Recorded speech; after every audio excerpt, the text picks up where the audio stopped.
Ang kwentong ito ay hango sa totoong buhay. Karanasan ito ni Sanit. Taong 1987, Victoria, Oriental, Mindoro.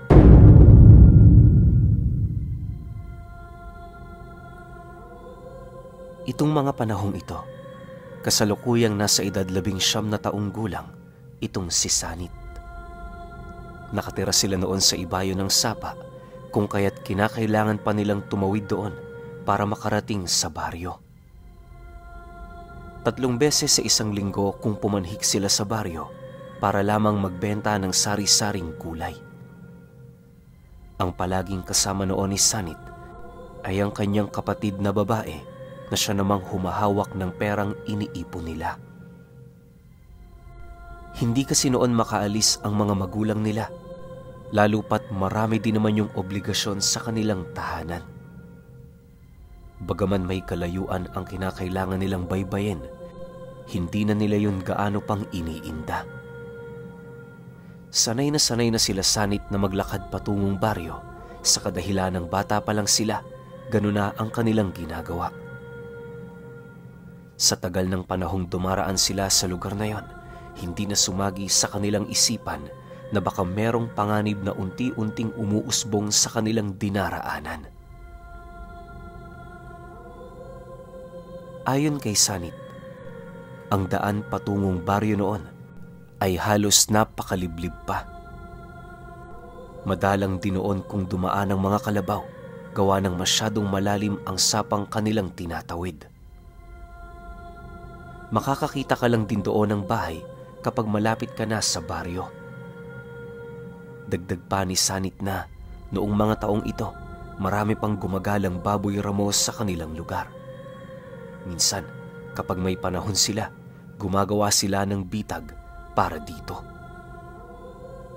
Paboritong-paborito kasi nila yung kainin buhat sa napakalinamnam nitong karne.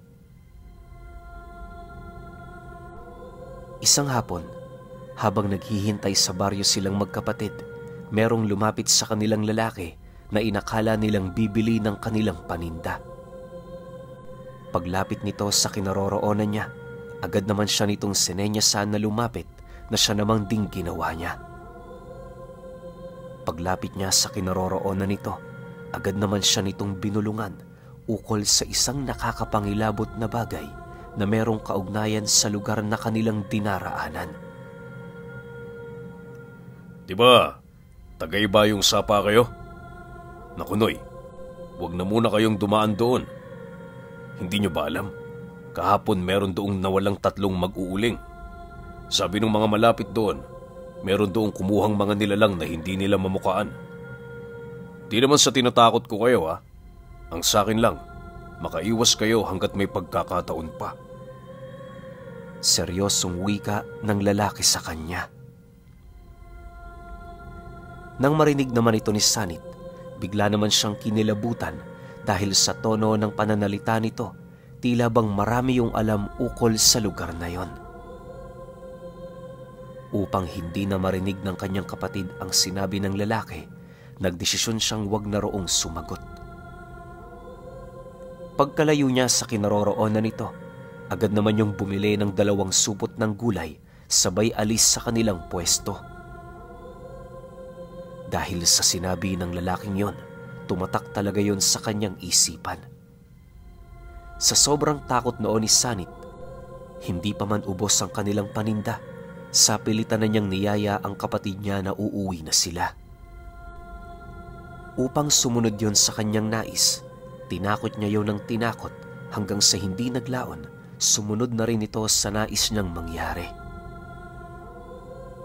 Sa pagbagtas nila ng daan, hindi na kagaya ng dati itong si Sanit. Kung noong dumaraan sila roon ay panayang kanilang kulitan, ngayon, maigi niyang pinagmamasdan ang buong lugar. Lahat ng kaluskos na kanyang naririnig ay kanyang sinisipat sa takot na baka yun na ang sinasabing nangunguhan ng tao ng lalaking nagbigay ng babala tungkol dito. Makalipas pa ang ilang minutong gano'n ang kanyang ginagawa, dumating na nga sa puntong napansin ito ng kanyang kapatid. Maya-maya pa, nang magkaroon na yon ng pagkakataon para tanungin siya, walang pagdadalawang isip naman itong ginawa ng kapatid niya. Pagkarinig ni Sanit sa sinabi nito, bahagya naman siyang napatingin dito habang maiging nag-iisip ng palusot. Hindi na niya tinangkapang ilahad dito ang tungkol sa mga nalaman niya, gawa ng alam niya sa kanyang sarili na matatakutin ito.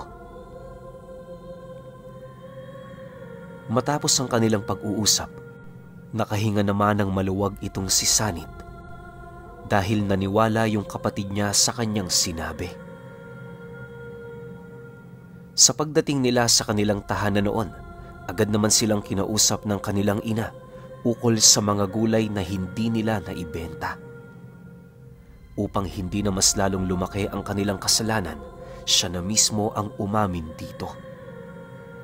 Nang marinig naman ito ang kanyang sinabi, walang pagdadalawang isip naman siya nitong hinataw ng walis habang pilit na ipinapaliwanag sa kanya na masasayang lang ang mga gulay na hindi nila naibenta. Natigil lamang ang pamamalo nito sa kanya noong dumating ang kanilang padre de pamilya galing trabaho.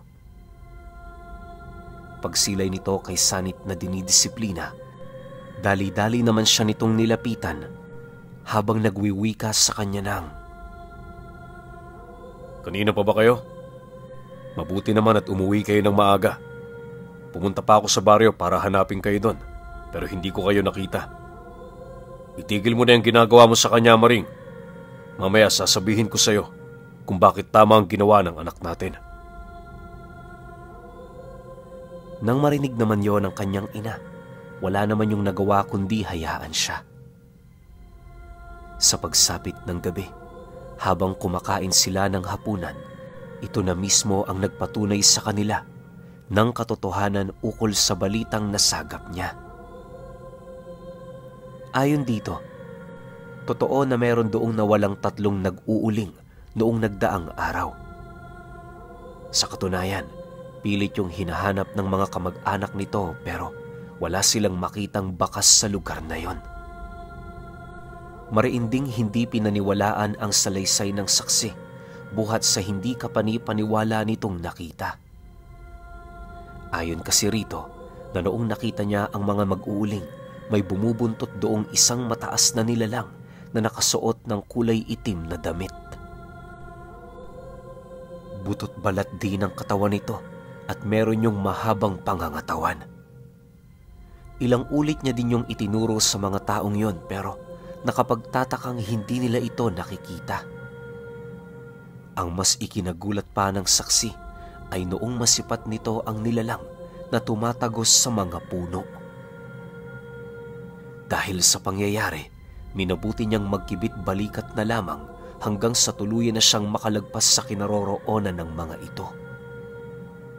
Sa muling pagbaling niya roon ng kanyang paningin, doon bumungad sa kanya ang isang mang-uuling na nilulun ng buhay ng nilalang na yon. Ang 2 kasama nito, tangan-tangan na rin ito na wala ng malay. Pagtitig ng nilalang sa taong nakakita, bigla naman itong ibinuka ang napakalaki nitong bunganga na siyang naging sanhi upang kumarepasyo ng takbo papalayo. Bagaman imposible ang inilahad ng lalaki, naniniwala ang ama nila na totoo yon. Dagdag pa nito na ang salaysay ng lalaking nakausap niya ay ginawang katatawanan ng mga katrabaho nila. Gayunpaman, hindi pa rin ito nagpapatinag ukol sa totoo nitong nakita. Matapos nitong mailahad kay Sanit ang mga bagay-bagay, halos hindi naman niya maiwasang magpasalamat sa kanyang sarili dahil sa naniniwala siya sa sinabi ng lalaki. Makalipas pa ang ilang minuto, habang nililigpit ng kanyang kapatid ang kanilang mga pinagkainan, niyaya siya ng kanyang ama na tumambay sa labas ng bahay nila. Nang marinig naman niya ang sinabi nito, dali-dali naman siya roong sumunod, gawa ng inaasahan na niyang meron pa yung mga bagay na sasabihin sa kanya. Pagkaupo nila sa loob ng maliit na kubo, panay naman ang ginagawa nilang pagmamasid sa paligid. Maya-maya pa, pagsilay niya sa kanyang ama, narinig naman niya yung magwika sa kanya ng, "Hahanapin ko ang nilalang na yon, Sanit. Balita ko magbibigay ng malaking pabuya ang sino mang makakatunton sa bangkay ng tatlo. Kung mahanap natin yon, talaga namang giginhawa ang buhay natin rito. Ano, sasama ka ba?" Nang marinig naman ni Sanit ang sinabi nito, pinaghalong takot at pag-aalala para sa kaligtasan ng kanyang ama ang naramdaman niya. Yung tipong kahit ayaw niyang sumama, napipilitan siyang sundin ito dahil sa pag-aalala. Ayaw naman niyang mawala yun sa kanila, kung kaya't hanggat maaari, kinakailangan niyang gumawa ng paraan para matulungan ang kanilang padre de pamilya. Walang sabi-sabi, agad naman siyang sumang-ayon sa nais nitong mangyari kahit nagdadalawang isip siya. Makalipas pa ang ilang minuto, mahinahong sumagot naman siya rito ng, "Bahala ho kayo. Kung saan ka pupunta, sasama ko. Ayaw naman kitang hayaang pumunta doon ng mag-isa eh. Mas mabuting kung may mangyari mang masama sa atin, magkasama tayong dalawa." Dahil sa kanyang sinabi, napangiti lang naman ang kanyang ama. Matapos ang kanilang pag-uusap, nagdesisyon silang bumalik na sa lugar na yon sa pagsapit ng gabi ng sumunod na araw. Malakas kasi ang kutob nito na kung totoo nga ang nakita ng saksi, paniguradong magpapakita lamang yun sa kanila sa kalaliman ng gabi. Nang marinig naman ni Sanit ang tungkol dito, seryoso naman niyang tinanong ang kanyang ama kung meron ba itong nalalaman pagdating sa lihim na karunungan. Dahil sa sinabi niya, napangisi lang naman yun sa kanya habang sumasagot ng, "Hindi ako papayag na sumama ka kung mangmang ako. Tsaka huwag kang mag-alala, anak. Di naman tayo lalapit sa nilalang na yon kung yun mismo ay masyadong mapanganib." Matapos nitong makapagwika, nagpasya na yung pumasok na sila sa loob ng kanilang tahanan. Pagkaraan ng gabing yon, walang ibang ginawa si Sanit kung hindi ikondisyon ang kanyang sarili. Iniwasan niya noong mapagod at maaga pa siya noong nagpahinga nang sa gayoy hindi siya dalawin ng antok kinagabihan. Pagtungtong ng 8:00 ng gabi, doon na nila ipinaalam sa kanyang ina ang kanilang pag-alis. Kahit alam niyang tutol yun sa nais nilang mangyari, wala rin yung nagawa dahil sa pamimilit ng kanyang ama. Sa pagbagtas nila ng daan, naging maayos naman ang lahat. Wala silang ibang naririnig noon sa lugar, kundi ang iilang mga huni ng ibon at kuliglig. Makalipas lamang ang ilang minutong paglalakad, nang medyo tanaw na nila ang sapa, bigla naman siyang sinenyasan ng kanyang ama na dumaan sa masukal na talahiban. Pagkarinig naman dito ni Sanit, gulat naman siya, gawa ng di hamak na mas maayos ang daan sa lugar na palagi nilang tinatahak. Paglapit nito sa kanya, agad naman itong inilahad ang mga rason kung bakit doon sila dumaan. Ayon dito, mas mainam na doon sila dumaan para naman kahit papaano hindi sila madaling makita ng nilalang. Dagdag pa nito na mas mapanganib na sila ang unang matitiktikan ng nilalang kesa sila ang unang makatiktik dito. Naniniwala din ang ama niya, malapit na ang pinagpupugaran ng nilalang na yon, buhat sa kakaibang presensyang kumakalat sa buong paligid. Sa pagpapatuloy ng kanilang paglalakad, narating na nga nila ang dulong parte ng lupa. Sa unahan nitong bahagi, kitang-kita nila ang isang malalim na bangin na papunta na sa sapa. Habang nagkukubli sila sa lugar na yon, hindi naman maipagkakaila ni Sanit ang panganib ng kanilang sitwasyon. Bukod kasi sa nakahawak lang sila sa isang maliit na ugat ng puno, napakatarik din ng kanilang kinalalagyan. Konting pagkakamali lang, maaari kang mahulog sa pinakailalim nitong bahagi.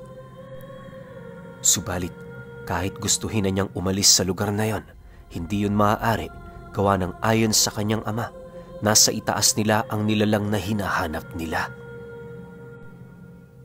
Maya-maya pa, laking gulat na lamang niya nang bigla niyang masilayan ang isang matangkad na nilalang, nakasuot ng itim na kasuotan, nakasilip sa itaas na bahagi ng kanilang kinaroroonan.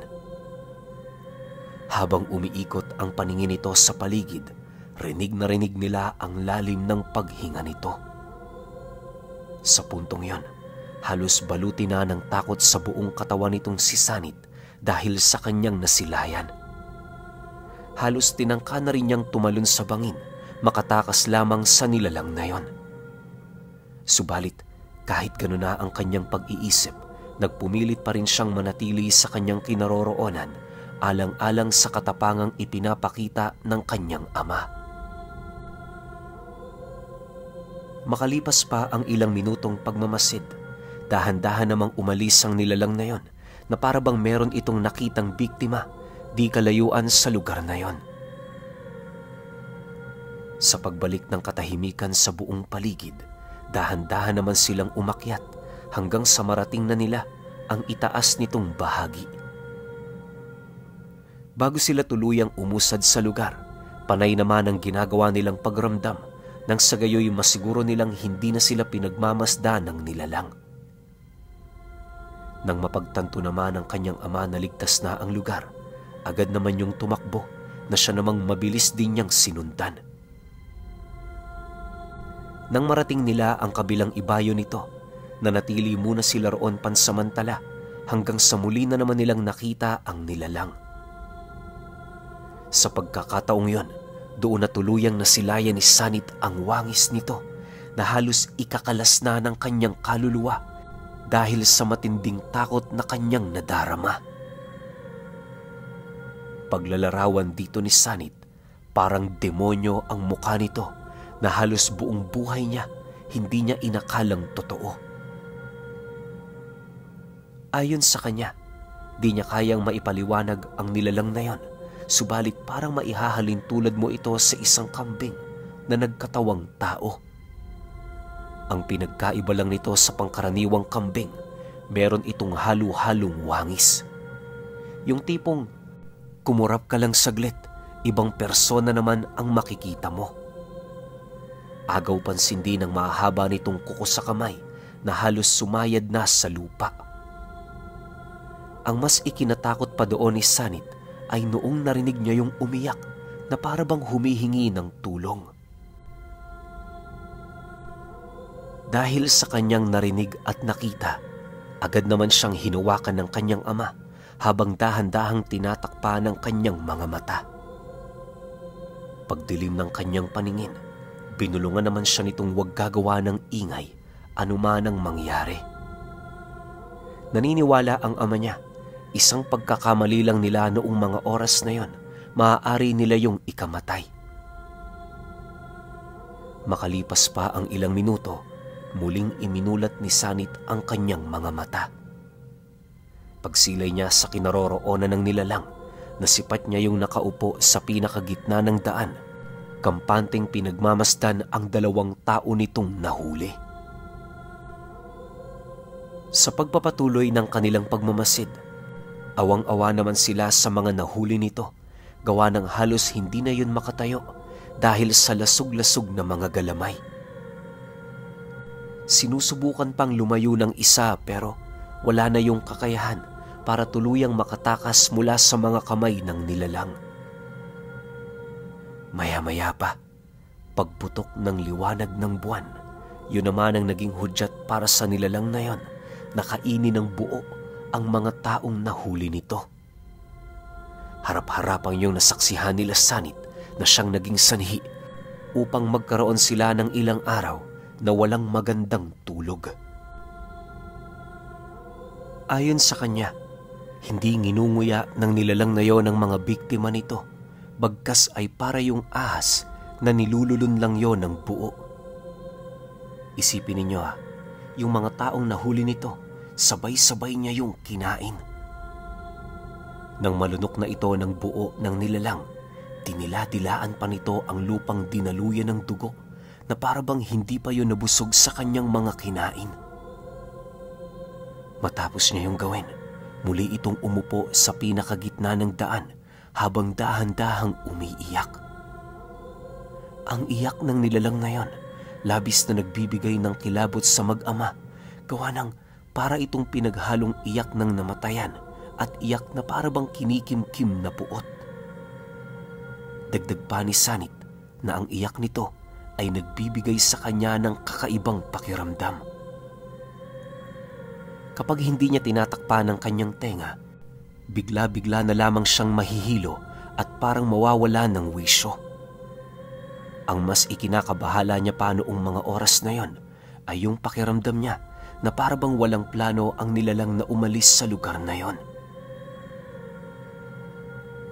Sa pagtungtong ng 12:00 ng madaling araw, mas lalo pa silang kinabahan nang masipat nila yung tumayo habang dahan-dahang nag-aangil. Pag-ikot ng paningin nito, bigla yung tumitig sa kinaroroonan nila na siyang naging sanhi upang maalarma ang kanyang ama. Walang sabi-sabi, agad naman itong hinila papalayo si Sanit sabay bigkas ng mga dasal na siya namang mabilisan itong inihip sa lugar na kanilang dinaraanan.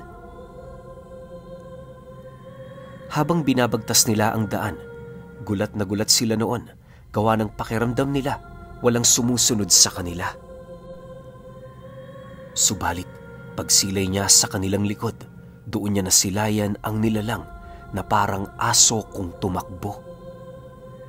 Habang sinusundan nila ito, panay ang ginagawa nitong pag-angil na parabang takam na takam itong paslangin sila. Upang hindi siya mapanghinaan at mawala ng pag-asa, kabilin-bilinan ng kanyang ama, wag nang gaanong pansinin ng nilalang na yon. Naniniwala ito na hanggat hindi sila titigil sa pananakbo, wala yung kakayahan na sila'y maabutan. Dagdag pa nito na ang kinakailangan nilang gawin, umuwi sa kanilang bahay at magtago. Matapos naman itong mailahad sa kanya, bigla namang nanlaki ang kanyang mga mata nang marinig niya yung magwika ng, "Mauna ka na. Iligtas mo ang sarili mo. Hintayin mo ako sa bahay. Pangako anak, uuwi ako." Nang marinig naman ni Sanit ang sinabi ng kanyang ama, pilit naman siyang tumakbo habang patuloy na umiiyak. Maya-maya pa, pagsilay niya sa kanilang tahanan, agad naman niyang sinigawa ng kanyang ina para pagbuksan siya. Nang makapasok na siya noon sa loob, minabuti niyang wag isarado ang gilid ng pinto sa paniniwalang darating ang kanilang padre de pamilya. Subalit, ilang oras na noon ang lumipas, wala pa rin siyang nakikitang tao sa labas. Medyo nakakaramdam na din siya noon ng kaba, gawa ng hindi niya mawari kung napano na ang kanyang ama. Ayaw naman niyang isipin na napatay ito, sa kadahilanang yon ang hindi niya pahihintulutang mangyari. Pagpatak ng 3:00 ng madaling araw, umiiyak na noon itong si Sanit. Mabuti na lang, pagsilay niya sa labas ng kanilang bahay, doon niya nasilayan ang kanyang amang paika-ikang naglalakad habang hawak-hawak ang kaliwa nitong kamay. Paglapit nito sa kanilang tahanan, bumungad sa kanila ang kaliwang kamay nito na putol na. Ayon dito, isinakripisyo niya ang braso niyang yon para tuparin ang pangako niya sa kanyang anak. Dagdag pa nito na kaya siya hindi napaslang ng nilalang dahil sa nagtamo rin niyo ng malubhang pinsala mula sa tangan-tangan niyang tabak. Sa pagpapatuloy ng kanilang pag-uusap, panay naman ang pagtulong dito ng kanyang ina para mapigilan ang pag-agos ng dugo sa braso nito. Maya-maya pa, nang maramdaman niyang nanghihina na ang ama niyang yon, pinagpahinga na muna nila ito pansamantala. Kinaumagahan, nagpatingin sila sa albularyo upang malaman ang kalagayan nito. Sa kasamaang palad, hindi inilahad kay Sanit kung ano ang eksaktong kalagayan ng kanyang ama. Tutol kasi itong malaman ang mga bagay-bagay gawa ng ayaw na nitong maramdaman niya ang hangaring makapaghigante sa nilalang na yon. Ayon pa sa kanyang ama, ipagpasalamat na lang nila na buhay pa siya. Sa paglipas ng mga araw, nagdesisyon silang lumipat na sa sentro. Kahit wala silang gaanong kabuhayan sa lugar na yon, mas ninais nilang manatili roon, gawa ng doon lang sila nakaramdam na sila ay ligtas. Nang magkaroon na ng pamilya itong si Sanit, dinala niya sa lugar ng kanyang asawa ang mga magulang niya. Ayon sa kanya, doon rin namatay ng payapa ang kanyang ama. Yung tabak na ginamit nito, hanggang ngayon pagmamay-ari pa rin niya. Pero alam niyo ba, ilang dekada man ang lumipas, nanatiling sariwa sa alaala ni Sanit ang hindi matukoy na nilalang na lumululon ng tao at ang nagbigay sa kanya ng nakakapangilabot na karanasan noong minsan niyang marinig ang iyak ng halimaw.